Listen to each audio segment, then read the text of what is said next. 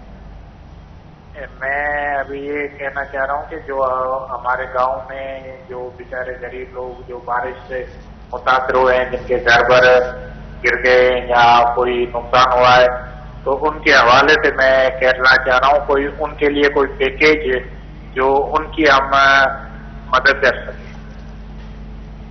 بالکل جی، بہت بہت شکریہ کال کرنے کا۔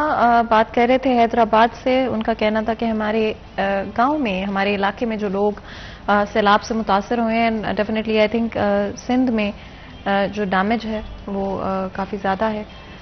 اگر آپ اس پہ کامنٹ کرنا چاہیں، ہمارے کالر کو جواب دینا چاہیں۔ جی ہمارے ادھر پاکستان پیپلز پارٹی کی ہی گورنمنٹ ہے، چونکہ ایک اللہ تعالیٰ کی طرف سے یہ آزمائش ہے، اس چیز پہ کنٹرول تو عام پبلک کا بھی نہیں ہے، یہ اللہ تعالیٰ کے کار و اختیار میں ہے، تو گورنمنٹ اس کے اوپر کافی زیادہ ایفرٹ کر رہی ہے۔ انشاءاللہ تعالیٰ ان لوگوں کو ریلیف ملے گا۔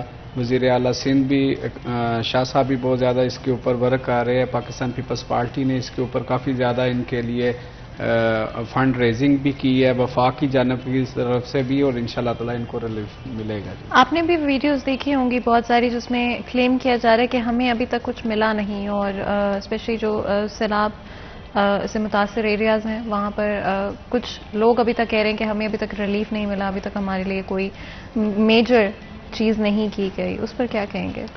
لیکن اس میں میرا خیال نر بھائی کتنے گھر متاثر؟ ڈیزاسٹر بہت زیادہ ہے، اس حوالے سے جو ٹیمیں نہ صرف حکومتی سطح پہ بلکہ پرائیویٹ سطح پہ بھی آپ دیکھیں وہ کام کر رہی ہیں، لوگ کام کر رہے ہیں، آہستہ آہستہ ان علاقوں کا پتہ چل رہا ہے کیونکہ وہ علاقے صفا ہستی سے مٹ چکے ہیں، کوئی رابطہ نہیں ہے، لوگوں کو پتہ نہیں ہے، جو دور دراز بستیاں پہاڑوں میں بیٹھے ہوئے ہیں، کوئی پیچھے علاقوں میں بیٹھے ہوئے ہیں، تو ٹیمیں ورکنگ کر رہی ہیں مگر اس میں ٹائم لگے گا، اور میں سمجھتا ہوں کہ حکومت کو اس حوالے سے مزید ٹیمیں ڈپیوٹ کرنے کی ضرورت ہے اور اس پہ ورکنگ جو ہے اس کو مزید زیادہ مؤثر کرنے کی ضرورت ہے۔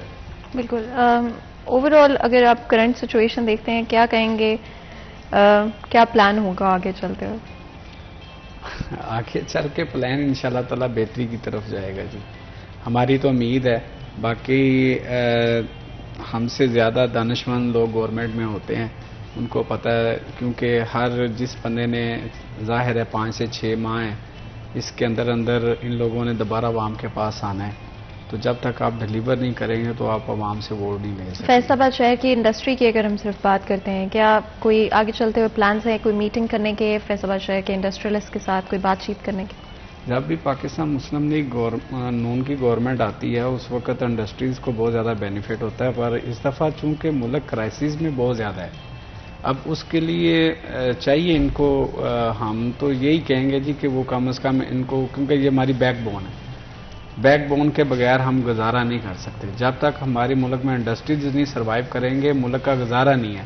اب فیصل آباد کا پوری ایشیا کے سب سے بڑے انڈسٹریز یہاں پہ موجود ہیں، تو اگر ان لوگوں کو ریلیف نہیں ملے گا، یہ لومیں آج لوہے کا بھاؤ بک رہی ہیں، تو یہ ہمارے لیے بھی لمحہ فکریہ ہے، ہم چاہتے ہیں کہ ان لوگوں کو ریلیف دیں، ان کے بلوں میں میری اپنی گورنمنٹ سے التماس ہے کہ اس چیز کو دیکھیں اور عوام کو ریلیف دیں جتنا بھی دے سکتے ہیں، کیونکہ اس میں کوئی شک نہیں ہے کہ ملک کو بھی بچانا ہے پر ساتھ عوام کو بھی رکھنا ہے، کیونکہ ہم لوگ سیاسی آدمی ہیں، کل کو ہم نے لوگوں کے پاس جانا ہے، یہ نہ ہمارے لیے مشکلات کھڑی ہوں۔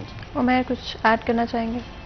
بالکل، میں اس حوالے سے اگر صرف ہم ایکسپورٹ کے حوالے سے یا ملکی انڈسٹری کے حوالے سے، سب سے پہلے تو حکومت کو اپنی پالیسیوں پر نظر ثانی کرنی ہوگی، بالخصوص وہ پالیسیاں جو کہ کاروبار دوست ہوں، بزنس دوست ہوں، ان پہ عمل درآمد کرنے کی لانگ ٹرم پالیسیز پہ چلنے کی ضرورت ہے. بزنس کمیونٹی کے جو ریفنڈز ہیں ان کو بر وقت دینے کی ضرورت ہے. اس کے ساتھ ساتھ جس طرح میں نے پہلے بات کی ہے کہ جو را مٹیریل کی امپورٹس ہے اس پہ ہمیں کسٹم ڈیوٹیاں کم کرنی ہوں گی. ہمیں بزنس کمیونٹی کو کچھ سہولیات فراہم کرنا ہوگی تاکہ ہم جو عالمی سطح پہ ریٹس ہیں ان کو کمپیٹ کر سکیں. اس کے بعد ہی ہمارے پاس برآمدی آرڈرز جو ہیں وہ آئیں گے، ہماری انڈسٹری سٹینڈ ہو سکے گی اور اس کے ہماری معیشت پر مثبت اثرات پڑیں گے. اگر ہماری انڈسٹری ہی ڈکلائن کا شکار رہے گی تو اس سے ہماری معیشت جو ہے وہ مزید بری طرح سے متاثر ہوگی. تو ہمارے پاس سب سے بہترین آپشن وہ آئی ٹی سیکٹر میں ہو، وہ ٹیکسٹائل سیکٹر میں ہو، وہ خواہ کسی بھی سیکٹر میں ہو، تو سب سے پہلے ہمیں اپنی ایکسپورٹ کو بہتر کرنے کی ضرورت ہے. اس کے ساتھ ساتھ ہماری جو ایگریکلچر ہے اس کو بہتر کرنے کی ضرورت ہے، تو ہی ہماری سچویشن جو ہے وہ بہتری کی جانب جا سکتی ہے. اس وقت اگر گورنمنٹ کو ایڈوائز دیں، نیشنل گورنمنٹ یا پروونشل گورنمنٹس کو کیا ایڈوائز دیں گے؟ سب سے پہلے تو جو مشینری کی امپورٹس ہے، اس کے بعد خام مال کی امپورٹس ہے، اس میں یارن ہے، اس میں دیگر آئٹمز آ جاتی ہیں، ان پہ ڈیوٹیاں اور ٹیکسز کم کیے جائیں اور اس کے ساتھ بزنس کمیونٹی کو ریلیف فراہم کیا جائے. جو ان کی آمدن پہ لگنے والے ٹیکسز ہیں، جو دیگر ٹیکسز ہیں، فردر ٹیکسز ہیں، ان میں کمی کی جائے تاکہ کم جو پیداواری لاگت ہے اس کو کم کیا جائے. اس کے ساتھ ساتھ اگر آپ لوگ مہنگائی پہ قابو نہیں پا رہے، یا تو آپ عوام کو سبسڈیز فراہم کریں، بصورت دیگر ان کی جو آمدن ہے اس کو بڑھانے کے لیے اقدامات کیے جائیں، ان کی آمدن میں اضافہ کیا جائے تاکہ وہ اس مشکل صورتحال کا مقابلہ کر سکیں. آئی تھنک ہماری جو آج گفتگو رہی اس میں ڈفرینٹ ایسپیکٹ سے ہم بات کر پائے اور ہم نے کوشش کی کہ اسپیشلی اس وقت کیا سٹانس ہے ڈفرینٹ پولیٹیکل پارٹیز کا اس کو بھی ڈسکس کر پائیں اور ایکچولی میں عوام کے لیے کیا بہتر ہے اس کو بھی ہائی لائٹ کر پائیں. ملک کی اکانومی کو بچانا بہت امپورٹنٹ ہے اور اسی کے ساتھ عوام کے مسائل حل کرنا بھی بہت ضروری ہے. اگر آپ کی اکانومی کو بچانے کے چکر میں آپ کا مزدور بھوکا سو رہا ہے یا آپ کے جو شہری ہیں وہ یہ سوچ رہے ہیں کہ پتہ نہیں ہم کل اپنی گروسری افورڈ کر پائیں گے یا نہیں، یا کل ہم اپنے بچوں کی اسکول کی فیس دے پائیں گے یا نہیں، تو ایکچولی میں میٹر نہیں کرتا کہ نیشنل گورنمنٹ میں کیا ڈیسیژنز لیے جا رہے ہیں. عوام تو سفر کر رہی ہے، عوام تو اسٹرگل کر رہی ہے اور یہ بیسک نیسیسٹیز ہیں. اور چیزوں میں اسٹرگل کرنا، لگژری گڈس میں اسٹرگل کرنا اور بات ہے، اور بیسک نیسیسٹیز میں کبھی بھی کسی عوام کہیں کی بھی عوام کو، کہیں کے بھی شہریوں کو یہ نہیں سوچنا پڑنا چاہیے کہ ان کی بیسک نیسیسٹیز آف لائف پوری نہیں ہو رہی. بہت بہت شکریہ آپ دونوں کا آج ہمارے شو کے لیے وقت نکالنے کے لیے. یہاں پر چھوٹا سا بریک لیتے ہیں، کہیں مت جائے گا ہمارے ساتھ.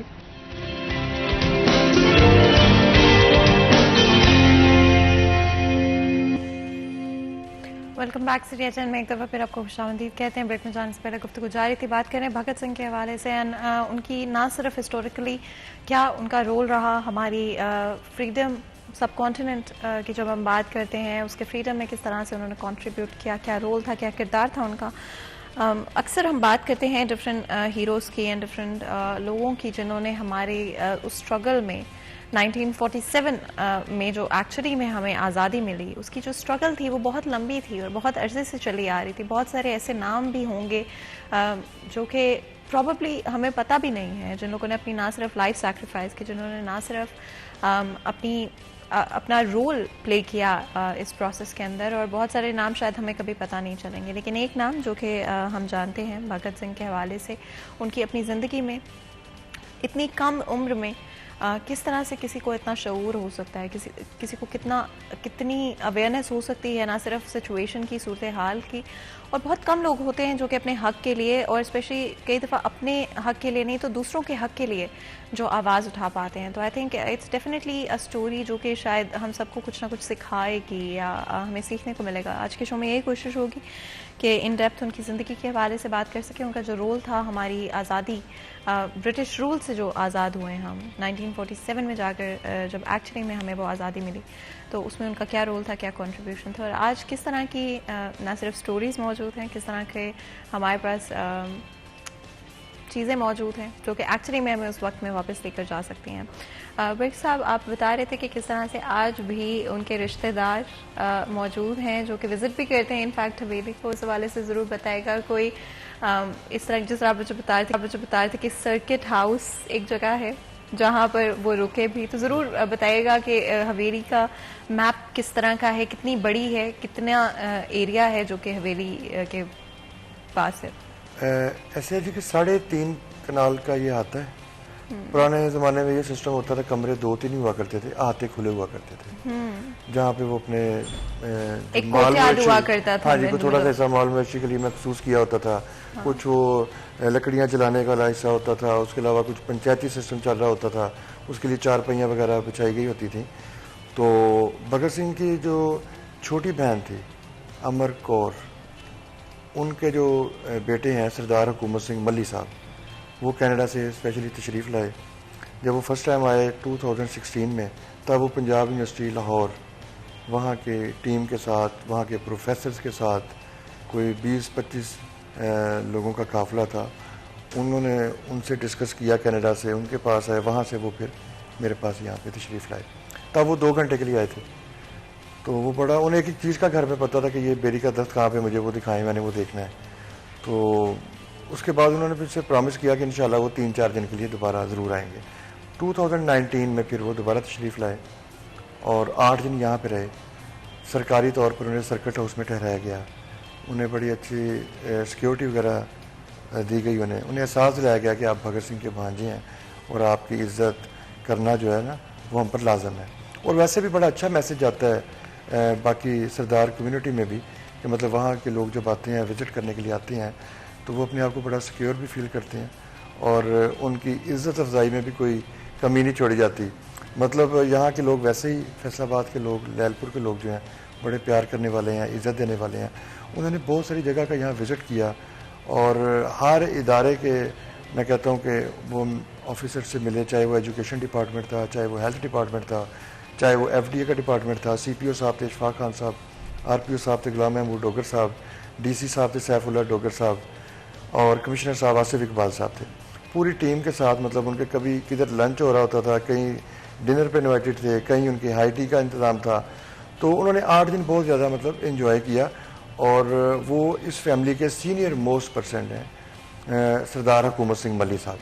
یہ ان کے سگے بھانجے, ایک ہوتا ہے نا وہ کہنے سننے میں آتا ہے وہ میرا بھانجا لگتا ہے جی, وہ میرا بھتیجا لگتا ہے, دور کے رشتہ, لیکن نہیں, یہ ان کے ریئل بھانجے ہیں. اور انشاءاللہ وہ کمنگ مطلب کچھ اگلے تھوڑے سے ٹائم دورانیہ میں انشاءاللہ وہ اپنی فیملی کے ساتھ بھی تشریف لا رہے ہیں. اچھا, آپ نے جتنی بھی چیزیں سنی ہیں, جتنے بھی واقعات, قصے, کہانیاں, ان میں سے کون سا ایسا قصہ ہے بھگت سنگھ کی زندگی سے جو کہ آپ کو سب سے انسپریشنل لگتا ہے یا موٹیویشنل لگتا ہے, آپ کو لگتا ہے سب کو پتا ہونا چاہیے؟ بالکل, میں بتاتا ہوں کہ بھگت سنگھ جب چھوٹے تھے, کوئی ان کی 11-12 سال کی ایج تھی, وہ زمینوں پہ موجود تھے اپنے کلاس فیلو کے ساتھ, اور ان کے والد صاحب جو تھے وہ بیلوں کے ساتھ جو تھے کھیتی باڑی کر رہے تھے. تو وہ بھگت سنگھ اور ان کے جو کلاس فیلو تھے وہ مٹی کے ساتھ کھیل رہے تھے. ایک جعلی مصنوعی اور کھلونا ٹائپ پسٹل تھا جس کو وہ زمین میں دبا رہے تھے, کبھی نکال لیتے تھے, کبھی دبا رہے تھے. تو ان کے والد صاحب جب بھی آتے سردار کشن سنگھ ان کے پاس, تو کہتے یار کوئی تو کام بھی کر رہا ہے, تو کی ویلا بیٹھا ہے. تو انہوں نے کہا تھا کہ یہ دیکھیں, میں آپ خود ہی تو کہتے ہیں کہ جو ہم کاشت کرتے ہیں وہی ہم کاٹتے ہیں, تو میں پسٹل کاشت کر رہا ہوں, اس سے ہماری فصل جو ہے پسٹل کی ہوگی, تیار ہوگی, اور پھر میں اپنے ملک کو اس سے آزاد کرواؤں گا. یہ 12 سے 13 سال اس کی عمر تھی بھگت سنگھ صاحب کی جب کا یہ واقعہ ہے. اور میں حیران ہوں کہ ان کی سوچ, مطلب اس سوچ میں جو ہے وہ تو مطلب باتیں کچھ اور ہوتی ہیں بچوں کی, اور ان کی جو دلچسپ جو چیزیں ہوتی ہیں وہ اور ہوتی ہیں. یہ معاملات نہیں چل رہے ہوتے اس ایج میں بچوں کے. یہی حیرانی کی بات ہے کہ اتنی کم عمر میں اتنی اویئرنیس رکھنا, اتنی نالج ہونا کہ کیا صورتحال ہے, اور ان کو سمجھنا بھی. بچوں کو پتہ ہوتا ہے, سنتے ہیں باتیں اور بڑے نوٹس بھی کرتے ہیں, بہت سارے آبزرونٹ ہوتے ہیں بچے بہت, اور بہت کم بچے اس کو پروسیس کر پاتے ہیں, اس کو ایک خیال میں تبدیل کر پاتے ہیں, ایک جذبے میں تبدیل کر پاتے ہیں. اتنے چھوٹے بچے میں یہ جذبہ کہ میں اپنی سرزمین کو آزاد کروانا چاہتا ہوں, تو یہ بہت بڑی بات ہے. کن کن کنٹریز سے یوزلی ٹورسٹ وزٹ کرتے ہیں, لوگ آتے ہیں؟ پوری دنیا سے آتے ہیں, امریکہ, کینیڈا, آسٹریلیا, اور جتنے بھی ہمارے کنٹریز ہیں وہاں سے آتے ہیں. یہاں ذرا زیادہ میجورٹی ہے سرداروں کی, کینیڈا میں اسپیشلی, وہاں پہ مطلب سرداروں کا بڑا ہولڈ ہے. اور دبئی تک سے آتے ہیں, انڈیا سے آتے ہیں, مطلب ہر جگہ سے آتے ہیں, اور پھر اپنی عقیدت کا اظہار کرتے ہیں. کچھ جو ہیں سردار حضرات وہاں بیری کے پتے توڑ کے لے کے جاتے ہیں, اور وہاں گھر کا جو ہے پانی بوٹلز میں ڈال کے لے کے جاتے ہیں, مطلب اپنی عقیدت کا وہ اظہار کرتے ہیں. مٹی لے کے جاتے ہیں, شاپر میں ڈال کے لے جاتے ہیں. تو وہ کہتے ہیں کہ ہمارے لیے ہمارے یہی تبرکات ہیں, مطلب اپنی فیلنگز کا اظہار کرتے ہیں. وہ بتانا چاہتے ہیں کہ ہم کس قدر ان سے بھگت سنگھ صاحب کو پیار کرتے ہیں, یا ان کو ہم کتنا مانتے ہیں, یا کس قدر وہ بڑے فریڈم فائٹر تھے. اس طرح کے مطلب وہ چیزیں جو ہے وہ کرتے ہیں. ان سے مطلب واقعی احساس ہوتا ہے کہ واقعی بھگت سنگھ صاحب کا بہت چھوٹی عمر میں بہت بڑا کردار تھا. اچھا میڈم, ایک جی میرا سوال ہے جی, کہ ادر دین سردار بھی کوئی لوگ آتے ہیں, یعنی سکھوں کے علاوہ بھی وہاں کچھ لوگ آتے ہیں؟ بالکل آتے ہیں. ہمارے اسٹوڈنٹس آتے ہیں, پروفیسرز آتے ہیں, وائس چانسلرز آتے ہیں, ہمارے بزنس کمیونٹی سے آتے ہیں, ہمارے بیوروکریٹ وہاں سے گزرے ہوتے ہیں. جب سائن بورڈ دیکھتے ہیں تو وہ وہاں پہ ایڈریس پوچھ کے باقاعدہ پہنچتے ہیں. اور پرائیویٹلی میں نے 2 ملازم رکھے ہوئے ہیں. وہ مطلب میں یہ کہتا ہوں جس ٹائم بھی مہمان آئیں ان کی یہ ڈیوٹی ہے ان کو بٹھانا, ان کو انٹرٹین کرنا, اور ان کو وہ تاریخی جو 2 کمرے ہیں اس کو بھگت سنگھ گیلری بنا دیا. ان 2 کمروں میں 100 سال پرانی 400 تصاویر لگائی گئی ہیں, جس میں بھگت سنگھ جب 10 سال کے تھے وہ, اور بھگت سنگھ جب پوری بھرپور جوانی میں تھے, اپنی تحریکیں چلا رہے تھے, اور ان کے ساتھ جو 2 ساتھی تھے سکھدیو اور راجگرو, اور ان کے ساتھ جن کو اپنا گرو مانتے تھے چندر شیکھر آزاد, ان سب کی تصاویر, ان کی فیملیز کی تصاویر, اور اس دور کے وہ لوگ جن کا اس تحریک میں حصہ تھا, کردار تھا, وہ سارے شامل ہیں. میرے پاس بھی ایک سردار اپنی فیملی کے ساتھ آئے. ان کو جب میں وزٹ کرا رہا تھا وہ تصویریں دیکھتے دیکھتے اچانک جو ہے ایک تصویر کے پاس رک گئے, اور مطلب ان کی آنکھوں سے آنسو جاری ہو گئے. میں حیران ہوا کہ شاید ان کے کوئی مطلب یہ کوئی لگتے ہوں گے یا کوئی ان سے وابستگی ہوگی. خیر وہ لنچ ٹائم تھا, ہم نے انہیں ریکویسٹ کی کہ آپ آئیں. انہوں نے کہا جی میری فیملی ساری ادھر بیٹھے, مجھے ایک چیئر اور ٹیبل دے دیں, میں یہیں بیٹھ کے کھانا کھاؤں گا. وہ جب کھانا شانا کھا لیا, ان سے پوچھا گیا کہ آپ سردار صاحب ادھر کیوں نہیں آئے؟ کہتے یار آپ کو بتاؤں یہ میرے فادر کی تصویر آپ نے لگائی ہوئی ہے. کون سی؟ چندر شیکھر؟ نہیں, وہ سردار نہال سنگھ تھے. اچھا, ان کی تصویر تھی. کہتے میں نے اپنے والد صاحب سے سنا تھا کہ ان کا تحریک میں بہت اہم کردار تھا, آگے ثابت کیا ہے کہ میرے والد صاحب بھی اس تحریک کا حصہ تھے. بالکل. اس سے پہلے کہ مزید گفتگو کریں ایک بریک لے لیتے ہیں, کہیں مت جائے گا, ہمارے ساتھ رہے گا.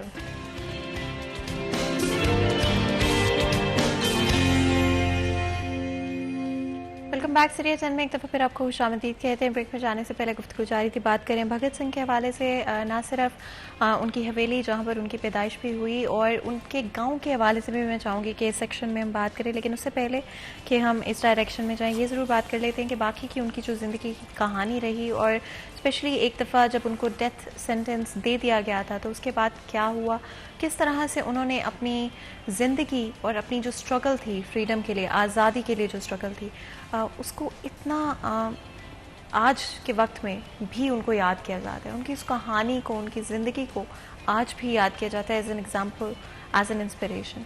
سلطان صاحب باقی ضرور ان کی لائف کے حوالے سے بریفلی بتائیے گا, اور یہ بھی ضرور بتائیے گا کہ کس طرح سے ان کا جو امپیکٹ ہے آج وہ کہاں سے کریٹ ہوا, ان کی زندگی کی کہانی باقی علاقوں میں, باقی شہروں میں کیسے آپ پہنچے. میڈم میں تو ہمیشہ یہ بات کرتا ہوں کہ ہمیں پڑھنے کا موقع ملتا ہے جو فریڈم فائٹرز ہیں یا ریولوشنری ہوتے ہیں پوری دنیا میں, وہ اگزامپلز ہیں. لیکن یہ ایسا نوجوان تھا کہ جس کی زندگی کو میں خود پڑھ کے, یعنی آپ دیکھیں اس کے فرنٹ کتنے تھے. ایک طرف یہ وہ بم بنانے کی فیکٹری جس سے وہ تھریٹ کرنا تھا ان کو, یہ لاہور میں اور سہارنپور میں بم بنانے کی فیکٹری, اور وہ مطلب لیتھل نہیں تھا, ایک تھریٹ تھی جو سینٹرل اسمبلی میں دلی میں پھینکا تھا نا, اور جو ان آکوپائڈ سیٹ تھی وہاں پھینکا تھا. مطلب وہ جانوں کو بھی نہیں لینا تھا لیکن اپنی تحریک میں زور ڈالنا تھا. وہ بم بنانے کی فیکٹری چل رہی ہے, ایک طرف وہ فیک آئیڈینٹی سے اخباروں میں لکھ رہا ہے یہ نوجوان, تیسرا وہ مطالعہ کر رہا ہے, دن رات مطالعہ کر رہا ہے. چوتھا جو میڈم اس کی جو بہادری ہے نا, جو کرج ہے, اس کے میں کہتا ہوں کہ سارے لیول اس نے پار کر دی. مطلب بندے کو موت کی سزا ہو گئی ہے اور ود ان منٹس اور آورس اسے پھانسی دے دینی ہے, تو وہ کتاب پڑھ رہا ہے. ٹھیک ہو گیا. اور آخری خواہش کیا کرتا ہے کہ لیٹ می فنش دا بک. آپ اس کے کردار کو, اس کی سوچ کو کیسے, مطلب اچھا پھر وہ اس نے نوجوان یہ بھارت سبھا بنائی، اس کا سیکٹری بنا. اچھا یہ جو گبیاں یہ چک وہ بھی چک ہے، یہ ریبے ان کا گاہ ہے 105 گبیاں. وہاں فضل حق تھا جو اس کا کلاس فیلو تھا، دوست تھا گبیاں والا. وہ 105 ریبے عربی اور یہ 105 جی بی گاب. اس کو بڑی اچھی نوکری مل گئی سرکاری اس کو فضل حق کو. اس نے کہا کہ آپ اگر میرے دوست ہیں نوکری چھوڑیں اور میرے ساتھ اس آزادی کی تحریک میں شامل ہو جائیں. اور اس کا بھی بڑا پن تھا کہ اس نے اپنی اس زمانے میں جاب چھوڑی اور اس کے ساتھ. اور وہ جو اس کی والدہ تھی اس نے دولت بی بی، اس نے اس کو بیٹا بنایا ہوا تھا. تو پولیس بھگت سنگھ کو ڈھونڈتے ڈھونڈتے وہ گبیاں والا فضل حق کے گھر پہنچ گئے. وہ والدہ بھی اس زمانے کی بہت سیانی تھی. تو گورے نے اپنی وہ ٹوٹی پھوٹی اردو میں پوچھا کہ بھائی بھگت سنگھ ادھر آٹا ہے؟ تو اس نے کہا ہاں پتر آٹا بڑا ہے. تو وہ آٹے والے کمرے میں اسے لے گئی، اسے چھپا دیا اور اسے کہنے لگی کہ ہاں بھائی پتر چکلا جنا آٹا چاہیے. یعنی یہ کمٹمنٹ کا جو لیول تھا آزادی کی کاز کے لیے وہ اتنا اعلیٰ تھا. اور میں یہ ورک صاحب سے بات کر رہا تھا کہ ایک میچور پولیٹیشین ہے نا، کوئی 50 ایئر کا ہے 60 ایئر کا ہے، اس سے تو ہم ایکسپیکٹ کر سکتے ہیں کہ اس میں اتنی پولیٹیکل میچورٹی ہوگی کہ وہ اس طرح کے کام کر لے گا. لیکن اس بچے کا جو کمٹمنٹ کا لیول ہے، میں مطلب اسٹوڈنٹ ہوں، پڑھتا رہتا ہوں، ایک دانش ہے پولیٹیکل، وہ نالج ہے، اور دوسرا عملی شکل ہے. اقبال سے یہی جو لاجپت رائے جس پہ اس نے غصہ کیا تھا نا، سائمن کمیشن والا لاجپت رائے لاہور وہ اسٹیشن پہ جلوس نکلا ہوا تھا. یہ ذرا میرے ناظرین سمجھ جائیں گے اس بات کو. تو وہ سائمن کمیشن گو بیک تھا، جلوس ہو رہا تھا. تو کچھ نوجوان بھاگے بھاگے اقبال کے گھر بھی، وہ گڑی شاہو قریب ہی تھا، تو وہ چلے گئے اقبال سے گزارش کی کہ آپ ہمارے جلوس میں شامل نہیں ہوئے. تو اقبال نے فرمایا کہ سارے بندوں نے شامل نہیں ہونا ہوتا جلوس میں. یہ جو شعر پڑھ رہے ہیں یہ کس کے ہیں؟ میں نے تو اپنا حصہ شعروں کی صورت میں ڈال دیا ہے. اب بھگت سنگھ شعر بھی لکھ رہا ہے، پڑھ بھی رہا ہے، پریکٹیکلی شامل بھی ہے. کوئی ایسا فرنٹ نہیں تھا جو اس نے ان ایکسپلورڈ چھوڑا تھا آزادی کے لیے. اور جب یہ چنن سنگھ تھا جو مخبر تھا، جو ان کا پیچھا کر رہا تھا، جس کو شیکھر نے شوٹ کیا تھا، جہاں دشمن حد سے آگے بڑھا پھر اس نے ریٹیلیٹ بھی کیا. تو مجھے حیرانی ہوتی ہے کہ کس طرح کوئی شاید اللہ کی طرف سے ہی ایسا معاملہ تھا کہ اس نوجوان میں اتنی جو ملٹیپل ٹیلنٹڈ یہ بندہ تھا. اور پھر ابھی ہم بات کر رہے تھے کہ 2008 میں نا انڈیا ٹوڈے جو میگزین ہے بڑا فیمس انڈیا کا، انہوں نے سروے کروایا، ووٹنگ کروائی کہ دا گریٹسٹ انڈین. اس پہ 3 پرومیننٹ نام تھے، جس میں اس کا گاندھی جی کا تھا اور چندرا بوس کا تھا اور بھگت سنگھ کا. یہ 2008 کی بات ہے. تو سب سے جو ووٹ زیادہ آئے تھے وہ Bhagat Singh throughout the India آئے. اچھا ایک میں اضافہ کر دوں تھوڑا سا کہ میڈم مہاتما گاندھی کو آپ دیکھتی، ان کی تحریک جو تھی نا وہ پیسو ریزسٹنس ستیہ گرہ تھی، اور ان کی جو تحریک تھی وہ بائی فورس آزادی چھیننے والی تھی. یعنی گاندھی جی کی تحریک کا بھی آپ کہہ لیں کہ ان اے وے انہیں مقابلہ کرنا پڑ رہا تھا. وہ کہتے تھے کہ ہم ستیہ گرہ سے کرنا ہے، پیسو ریزسٹنس سے ہم نے کرنا ہے، وہ تو ہونا نہیں. And different sort of contributions تو تھے. آپ نے بات کی کہ کس طرح سے بھگت سنگھ لکھتے بھی تھے. کوئی اگر ان کی لکھی چیزوں میں سے آپ سنانا چاہیں، پڑھنا چاہیں اس وقت؟ وہ میڈم بیسیکلی تو آپ کو وہ ابھی یہ ورک صاحب بھی بات کر رہے تھے، یہ مانا والا آپ نے سنا ہوگا، یہاں ان کی منگنی ہوئی تھی سردار تیجا سنگھ کی بیٹی کے ساتھ. ہاں تو اچھا وہ سارا یہ رشتہ دار تھے سردار تیجا سنگھ کو، ان کے نا رشتہ دار. تو جب ان سے پوچھا گیا تو وہ بڑے نا برہم ہوئے. تو ظاہر ہے رشتہ دار ماں باپ کے سامنے تو آپ بول نہیں سکتے. تو پھر انہوں نے ایز اے پروٹیسٹ کہا تھا کہ اگر میرا کوئی کام اور ہے، یعنی میں بزی نہیں ہونا چاہتا شادی میں. تو انہوں نے کہا تھا اگر آپ اصرار کر رہے ہیں تو پھر میری جو دلہن ہے نا وہ موت ہوگی میری، اور میرے جو باراتی ہیں نا، میری بارات، میرا جنازہ ہوگا اور میرے باراتی وہ سارے شہید ہوں گے جو آزادی کے لیے شہید ہوئے، وہ میرے باراتی ہوں گے. یہ انہوں نے جواب دیا تھا.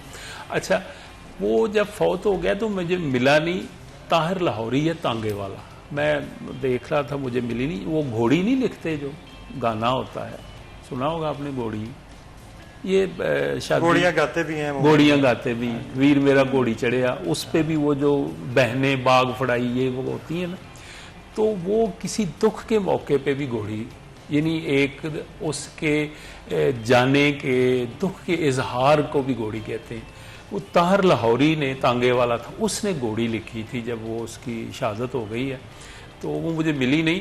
خود انہوں نے جو کتاب لکھی ہے جس کا بڑا حوالہ ہے, ان کی اپنی لکھی ہوئی وائی آئی ایم ایتھیسٹ, تو یہ بک بھگت سنگھ کی اپنی لکھی ہوئی ہے, اور اس میں انہوں نے یہی کہا تھا کہ ہمارا مذہب اگر اس میں پڑ گئے نا, میں مسلمان, میں سکھ, فلاں فلاں, ہمارا کلیکٹیو جو اسرشن ہے نا وہ آزادی کے لیے ہونی چاہیے. اس کے بعد اب دیکھیں, اچھا یہ ایک بڑی انٹرسٹنگ چیز ہے کہ کس طرح سے ڈیوائڈ اینڈ رول کی جو اسٹریٹجی ہے وہ اپنائی گئی برٹش کی طرف سے, اور وہ آج بھی اگر ہم دیکھیں اس کا امپیکٹ, اس کا افیکٹ آپ کو ہمارے سب کانٹیننٹ پہ نظر آئے گا. برق صاحب, وقت ہمارے پاس اب بالکل تھوڑا سا باقی ہے. اگر بھگت سنگھ کی حویلی کے حوالے سے اینڈ سیکیورٹی پہ بھی آپ بات کرنا چاہ رہے تھے, ضرور بتائیے کہ جو ٹورسٹ آتے ہیں ان کو کس طرح سے سیکیورٹی پرووائڈ کی جاتی ہے. بالکل, سی پی او آفس میں سیکیورٹی برانچ ہے اور باقاعدہ ان کو اطلاع دی جاتی ہے. وہ اسی ٹائم جو ہے لیٹ وغیرہ بھجواتے ہیں اور ان کو واپسی تک جو ہے ہمارے ڈسٹرکٹ کی جو حدود ہوتی ہے وہاں تک انہیں جو ہے نا وہ چھوڑتے ہیں. تو اس سے ایک اچھا میسج بھی جاتا ہے کہ پاکستان میں سیکیورٹی کے حوالے سے معاملہ ٹھیک ہے, کوئی ایشو نہیں ہے, پوچھ گچھ ہوتی ہے. مطلب ہمارے وہاں پہ CCTV کیمراز لگے ہوئے ہیں ویری بھگت سنگھ میں, ان تاریخی کمروں میں بھی لگے ہوئے ہیں, ہمارا جو مہمان خانہ ہے وہاں پہ بھی ہے, فرنٹ پہ بھی ہیں. وہ یہ ساری چیزیں دیکھتے ہیں, اور بڑا اینڈرائڈ لگا ہوا ہے وہاں پہ, اس کی ساری ریکارڈنگ چل رہی ہوتی ہے.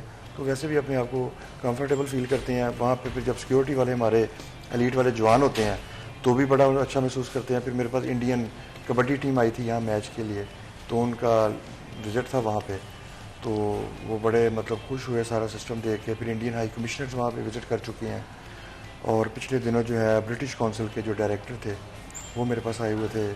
اور اس طرح مطلب بہت سارے لوگ ہیں ہمارے جوڈیشری سے متعلق. گپی بھی آیا تھا پچھلے دنوں میں. ہاں جی, نہیں گپی گریوال صاحب ادھر ان کا روٹ نہیں تھا, ان کا منصورہ ہی تھا.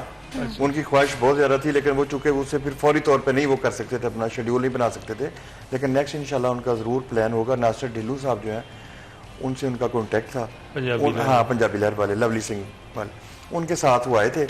تو انشاءاللہ مطلب ہمارے پاس تو ڈیلی بیس میں بتاتا ہوں students, professors, vice chancellor, doctors. اچھا, اور مینٹیننس کس طرح سے کرتے ہیں؟ آف کورس 100 سال سے زائد پرانی حویلی, کس طرح سے آج بھی آپ ویڈیو میں دیکھ سکتے ہوں گے, ہماری آڈینس بھی دیکھ سکتی ہے کہ کتنی ابھی بھی مینٹینڈ ہے, اور بالکل آپ کو اندازہ بھی نہیں ہوگا ایکچولی میں کہ یہ 100 سال سے بھی زیادہ پرانی ہے. بالکل ایسے میم, کوئی بھی چیز ہے پرانی چیز کو سنبھالنا مشکل کام ہے, نئی چیز لینا آسان ہے. لیکن یہ میری اصل میں میرے پیرنٹس کے ساتھ, میرے والد صاحب کے ساتھ میری کمٹمنٹ تھی. یہ گھر کسی چیز کے بدلے کسی ریوارڈ میں میرے دادا ابو کو 47 میں الاٹ ہوا تھا, چوری فضل قادر ورک صاحب کو. ان کی بڑی خدمات ہیں. اس دور میں خط و خطابت کا دور تھا, اس دور پہ بھی سردار انگلینڈ سے, انڈیا سے آیا کرتے تھے. 92 میں ان کی ڈیتھ کے بعد میرے والد صاحب چوری اقبال ورک صاحب جو کہ senior advocate Lahore high court بھی تھے, ان کی بہت زیادہ خدمات ہیں. تو ان کو دیکھا کرتے, انہوں نے کبھی ہم نے نہیں کہا تھا کہ آپ مہمانوں کو دیکھیں یا لک آفٹر, لیکن ان کا ہم دیکھتے ہیں ان کا شوق ہے, ان کا جنون ہے کہ یار جس گھر میں مہمان آتے ہوں اس گھر کو اور کیا چاہیے. وہ پھر ان کی زندگی میں انہی کے ساتھ مل کے میں اور وہ اور چھوٹا بھائی بلال ورک جو ہے, ہم تینوں جو ہے میزبان ہوا کرتے تھے. والد صاحب کی ڈیتھ کے بعد 2016 میں ڈیتھ ہوئی, اس کے بعد میں اور میرا چھوٹا بھائی ہم اس گھر تاریخی گھر کو دیکھتے ہیں, اور ہمیں بڑا فخر ہے کہ یہ تاریخی ورثہ ہمارے پاس ہے. اور میں کہتا ہوں میرا گھر نہیں, یہ سب کا سانجھا گھر ہے. ساری دنیا سے مہمان آتے ہیں یہاں پہ, عید والے دن بھی آتے ہیں, ڈے ٹائم بھی آتے ہیں, شام کے ٹائم بھی آتے ہیں. فیملیز جو سائن بورڈ دیکھتے ہیں تو وہاں پہ پہنچ جاتے ہیں. وہ پرائیویٹلی ملازم رکھے, اگر مجھے پہلے پتہ چل جائے تو میں پھر وہاں ان سے پہلے پہنچا ہوتا ہوں, ان کو انٹرٹین خود کرتا ہوں. راستہ کس طرح کا ہے؟ کیا ایک ایسا راستہ ہے کہ لوگ آرام سے ٹریول کر سکتے؟ بنیادی سہولتوں سے ہمارا گاؤں محروم ہے. اب جو ہے نا یہ ہوا ہے کہ اب جا کے ہماری روڈ جو ہے اس ٹائم بن رہی ہے. اور کون سی سہولیات, فیسلٹیز گاؤں نہیں وہ نہیں ہے, مطلب کہتے ہیں کہ بچیوں کا کم از کم وہاں پہ کالج ہونا چاہیے. ہمارے گاؤں کی بچیوں کو جڑا والا یہ فیصلہ آباد نہ جانا پڑے, بھگت سنگھ کے نام سے, بھگت سنگھ کے نام سے ہو, یا جیسے بھی کر لیں. مطلب یہ ہے کہ بہت سارے لوگ جو ہیں وہ نہیں افورڈ کر پاتے آج کل, اور جیسا ہمارا دور زمانہ جا رہا ہے ہم نہیں افورڈ کر رہے. والد کو چھوڑنے کے لیے جانا پڑتا ہے, ذمہ دار لوگ ہوتے ہیں یا جاب کرنے والے لوگ ہیں, وہ نہیں اتنا کر سکتے یا اتنا افورڈ ہی نہیں کرتے کہ وہ وینس میں یا کوئی گاڑی رکھیں, کوئی کسی کی ڈیوٹی لگائیں بھائی کی یا بیٹے کی. وہ پھر بچیوں کو میٹرک کے بعد گھر بٹھا لیتے ہیں. بہت پرائمری بچیوں کا ہائی اسکول ہے. اچھا, وہ میرے بیچ میٹ تھا فیض اللہ فیض جو رہے نا. ہاں بالکل بالکل, 108 کے. وہ میرے بیچ ان کا وہ بڑا زبردست کردار تھا, بلکہ انہوں نے تو بڑا اچھا اپنے لیٹر ہیڈ پہ اسکول کے بھگت سنگھ پہ بہت زبردست رائٹنگ لکھی. وہ میں نے اب بھی فریم کروا کے اپنے پاس رکھی ہوئی ہے. ایم فل اردو ہے ماشاءاللہ, بڑا ان کا ٹیسٹ. اور آپ دونوں کا بہت بہت شکریہ آج ہمارے لیے اور ہمارے شو کے لیے وقت نکالنے کے لیے. یہاں پر آج کے پروگرام کا وقت ختم ہوتا ہے. مجھے اجازت ہے, اپنا خیال رکھیں. اللہ حافظ.